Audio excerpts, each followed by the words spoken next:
하나님 말씀 보겠습니다. 사사기 9장 7절에서 21절 말씀입니다. 다 같이 찾았으면 같이 봉독하겠습니다. 사람들이 요담에게 그 일을 알리매 요담이 그리심산 꼭대기로 가서 서서 그의 목소리를 높여 그들에게 이쳐 이르되 세겜 사람들아 내 말을 들으라. 그리하여야 하나님이 너희의 말을 들으시리라. 하루는 나무들이 가서 기름을 부어 자신들 위에 왕으로 삼으려 하여 감람나무에게 이르되 넌 우리 위에 왕이 되라 하매 감람나무가 그들에게 이르되 내게 있는 나의 기름은 하나님과 사람을 영화롭게 하나니 내가 어찌 그것을 버리고 가서 나무들 위에 우쭐대리오 한지라. 나무들이 또 무화과 나무에게 이르되 너는 와서 우리 위에 왕이 되라 하매 무화과 나무가 그들에게 이르되 나의 단과 나의 아름다운 열매를 내가 어찌 버리고 가서 나무들 위에 우쭐대리오 한지라. 나무들이 또 포도나무에 이르되 너는 와서 우리 위에 왕이 되라 하매 포도나무가 그들에게 이르되 하나님과 사람을 기쁘게 하는 내 포도주를 내가 어찌 버리고 가서 나무들 위에 우쭐대리오 한지라. 이에 모든 나무가 가시나무에게 이르되 너는 와서 우리 위에 왕이 되라 하매 가시나무가 나무들에게 이르되 만일 너희가 참으로 내게 기름을 부어 너희 위에 왕으로 삼겠거든 와서 내 그늘에 피하라. 그리하지 아니하면 불이 가시나무에서 나와서 레바논의 백향목을 사는 것이니라 하였느니라. 이제 너희가 아비멜렉을 세워 왕으로 삼았으니 너희가 행한 것이 과연 진실하고 의로우냐? 이것이 여룹바알과 그의 집을 선대함이냐? 이것이 그의 손이 행한 대로 그에게 보답함이냐?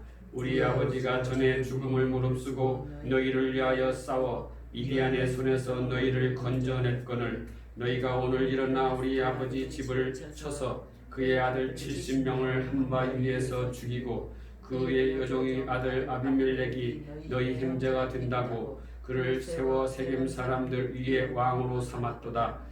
만일 너희가 오늘 여룹바알과 그의 집을 대접한 것이 진실하고 의로운 일이면 너희가 아비멜렉으로 말미암아 기뻐할 것이요 아비멜렉도 너희로 말미암아 기뻐하려니와 그렇지 아니하면 아비멜렉에게서 불이 나와서 세겜 사람들과 밀로의 집을 살 것이요 세겜 사람들과 밀로의 집에서도 불이 나와 아비멜렉을 살을 것이니라 하고 요담이 그의 형제 아비멜렉 앞에서 도망하여 피해서 부엘로 가서 거기에 거주하니라.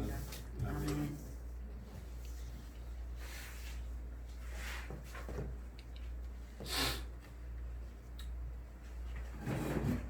지난주에는 기드온이 세상 왕이 되고자 하였고 그 증거로 아들 이름을 아비멜렉이라고 지었다고 했죠.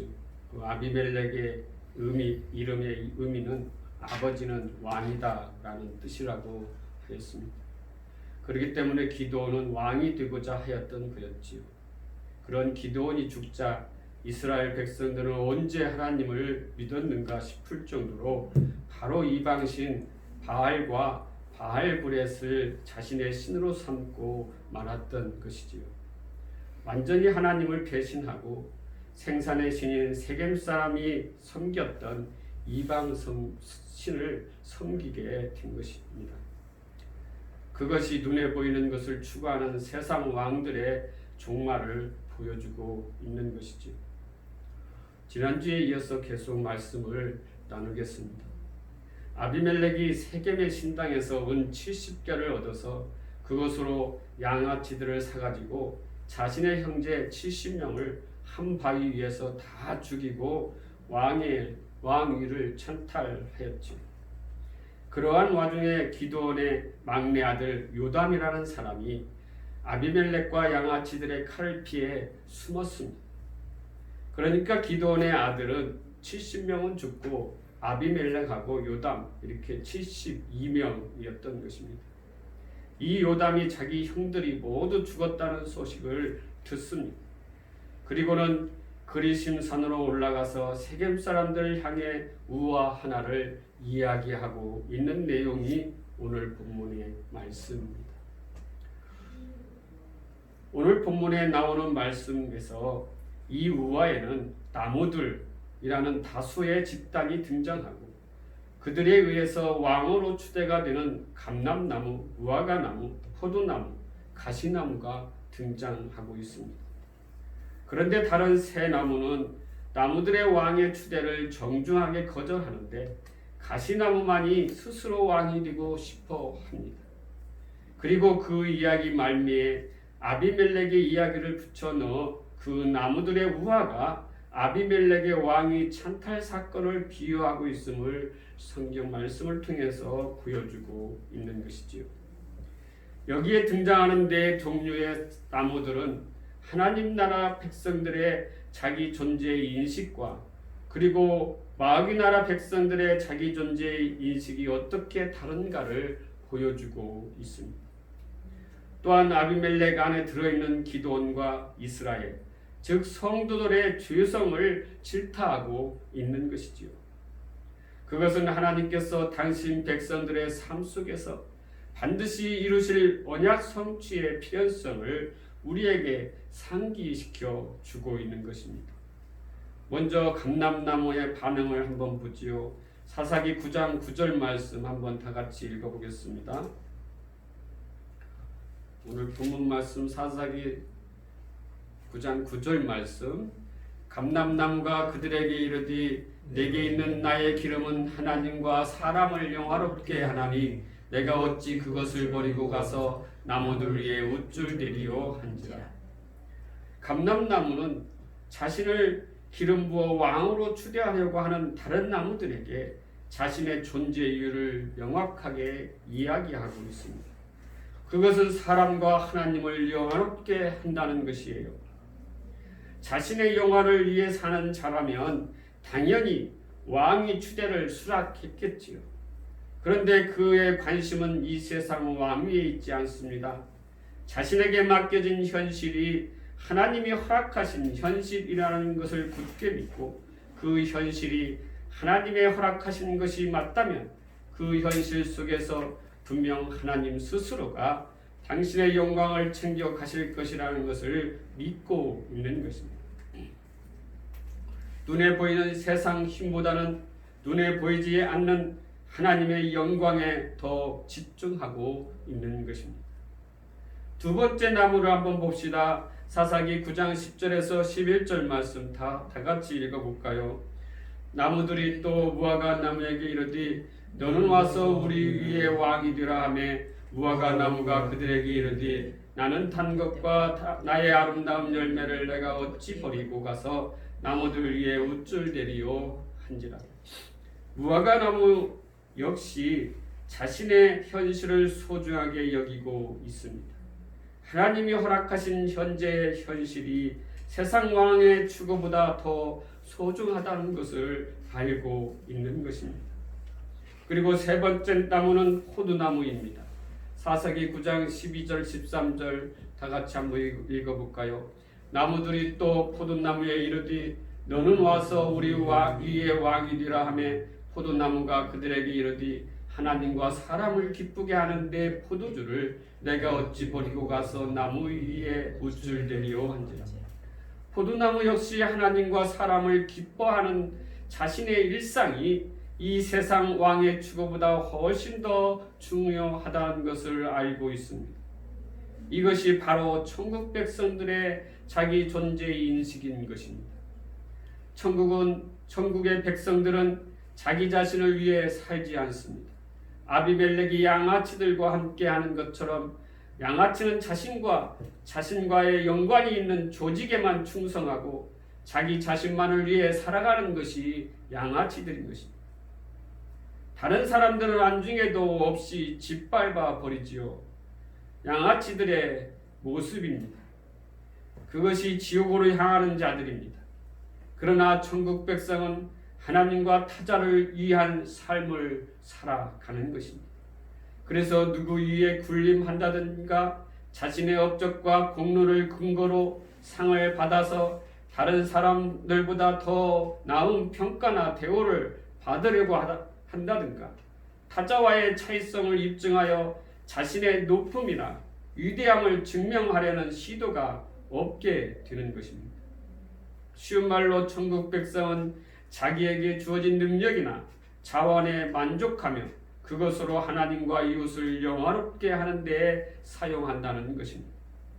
그래서 천국에서는 모든 존재가 각기 다른 역할과 직업과 다른 생김새를 갖고 있을 것임에도 불구하고 각자가 최선의 만족과 행복 속에 거하게 된다는 것이지요. 자기에게 주어진 것으로 그만큼의 영화를 내어놓으면 되는 것입니다. 그가 어떤 존재가 되어 어떤 모양의 일을 얼마만큼 하는가는 그리 중요하지가 않습니다. 왜냐하면 목적이 하나님과 이웃의 영화로움이니까요. 그냥 자기가 가진 것으로 하나님과 이웃의 영화를 위해 살아가면 되는 것입니다. 거기서는 그게 행복이고 그게 평안이며 그게 안식입니다. 그런데 지금 이 땅에서 천국을 산다고 하는 우리들의 모습은 어떻습니까? 정확하게 그것과 반대의 모습으로 살고 있지 않습니까? 그것이 아비멜렉 즉 가시나무의 삶인 것입니다. 오늘 14절 사사기 9장 14, 15절 말씀에 이에 모든 남과 가시나무에게 이르되 너는 와서 우리 위에 왕이 되라 하며 가시나무가 나무들에게 이르되 만일 너희가 참으로 내게 기름을 부어 너희 위에 왕으로 삼겠거든 와서 내 그늘에 피하라. 그리하지 아니하면 불이 가시나무에서 나와서 레바논의 백향목을 사를 것이니라 하였느니라. 다른 새 나무가 전부 자기 자신에게 주어진 역할과 능력과 자원에 만족하며 그것들을 세상 왕의 자리와도 바꾸지 않겠다고 할 만큼 자랑스러워했습니다. 그것은 자신들이 갖고 있는 힘이나 능력이 자신들의 것이 아니라 하나님과 이웃을 영화롭게 하라고 하나님으로부터 부여받은 것임을 알고 있었기 때문입니다. 그러므로 하나님의 명령을 수행하는 것이 가장 명예롭고 가치 있는 일임을 이 새 나무는 알고 있었던 것이지요. 그런데 가시나무는 자기의 존재와 능력이 자신의 것인 양 너스레를 떨고 있습니다. 가시나무가 다른 나무들에게 내 그늘에 피하라고 하고 있습니다. 자신은 그럴 만한 자격과 능력이 있는 사람이라는 것이지요. 다시 말하면 자신의 통치 영역 안으로 들어와 자신의 뜻에 복종하라고 하는 것이지요. 만일 자신의 말에 복종하지 않으면 불을 내어서 다 살라 버리겠다는 협박도 서슴지 않고 있습니다. 그것이 세상 왕들의 자기 존재 인식인 것이죠. 항상 자기가 주인공이 되어야 하고 자기가 왕 노릇해야 하는 것입니다. 그래서 자신의 그러한 세상 왕 노릇에 걸림돌이 되는 자들은 가차없이 제거해 버리고 있다는 것이지요. 교회 안에서 일어나는 모든 분열과 다툼과 시기와 질투가 다 거기에서 나오는 것입니다. 우리의 모습은 가시나무의 모습인 것입니다. 절대로 하나님과 이웃의 영광을 위해 살아가지도 못합니다. 하나님께서 그러한 자들의 삶에 어떻게 개입하고 있습니까? 사사기 9장 22절에서 24절에 아비멜렉이 이스라엘을 다스린 지 3년에 하나님이 아비멜렉과 세겜 사람들에게 악한 영을 보내심에 세겜 사람들이 아비멜렉을 배반하였으니 이는 요룹바알의 아들 70명에게 저지른 포악한 일을 갚되 그들을 죽여 피 흘린 죄를 그들의 형제 아비멜렉과 아비멜렉의 손을 도와 그의 형제들을 죽이게 한 세겜 사람들에게 돌아가게 하십니다. 하나님께서 악으로 연합이 되어 있던 아비멜렉과 세겜 사람들에게 악신을 보냅니다. 23절에 악한 신은 라 루하흐입니다. 직역하면 악한 성령입니다. 성령은 절대 악할 수가 없지요. 그렇다면 하나님께서 보내신 이 악한 성령이라는 것이 무엇일까요? 또마스 1장 24절에 그러므로 하나님께서 그들을 마음의 정욕대로 더러움에 내버려 두사 그들의 몸을 서로 욕되게 하게 하셨으니, 우리는 이 말씀에서 마음의 정욕대로 더러움에 내어 버려 두셨다는 말씀이 나오고 있습니다.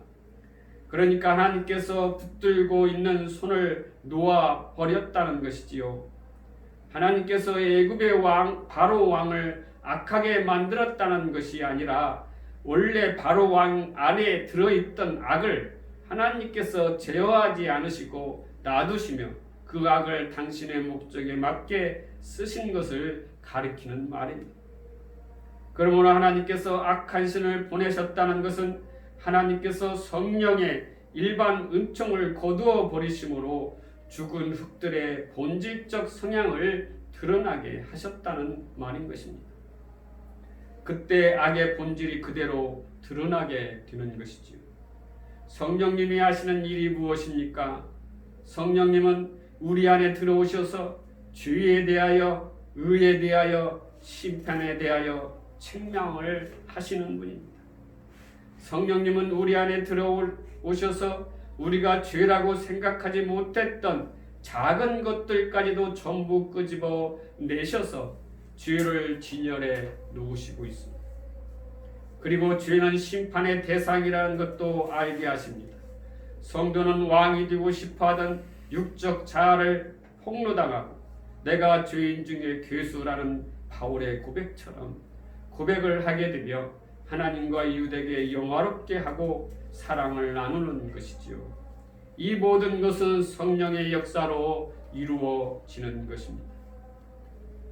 우리는 우리의 인생을 통하여 내가 바로 왕이 되고 싶어 안달이 난 기드온이고, 내가 바로 눈에 보이는 것만을 성패의 근거로 삼으며 나라는 우상 섬기기에 여념이 없는 이스라엘이며, 내가 바로 나의 왕됨을 위해 내 형제들의 목숨을 한 반석 위에서 몰살할 수 있는 아비멜렉인 것이며, 자기들의 유익을 위해 아비멜렉의 편을 들었다가 자기들에게 유익이 안 된다 싶으면 금방 배신하여 피 묻은 칼을 어제의 동지들에게 들이대는 세겜 사람들임을 우리는 깨달아야 하는 것입니다. 하나님은 우리 안에 그러한 죄악을 폭로하시고 결국은 진멸해 버리십니다. 기드온이 죽고 세겜 사람들도 진멸을 당했으며 아비멜렉도 맷돌짝에 맞아 죽었습니다. 그러나 그게 바로 살 길이라는 것을 우리는 알아야 합니다. 이것이 바로 예수와 함께 십자가의 죽음으로 다시 살아나는 길이라는 것을 말해주고 있는 것입니다. 이처럼 하나님은 기드온의 이야기를 통하여 당신이 택한 백성들을 완전히 죽은 자로 만들어 버리시고 오직 하나님의 도우심만을 바라는 믿음의 사람들로 만들어 내시겠다는 당신의 구원 의지를 굳게 밝히고 계신 것입니다. 그러니까 하나님처럼 되겠다는 헛된 망상을 버리고 내가 주는 복을 받아 살아야 한다는 것을 기드온의 이야기가 우리에게 전해주는 이야기인 것입니다. 그러므로 우리는 이 기드온의 이야기에서도 주님의 십자가를 그리고 있으며 예수 그리스도를 나타내고 있음을 잊지 마시고 오직 예수 그리스도의 신부로 신랑이신 주님의 은혜를 찬송하고 찬미하는 저와 여러분이 다 되시기를 주님의 이름으로 축원합니다. 기도하겠습니다.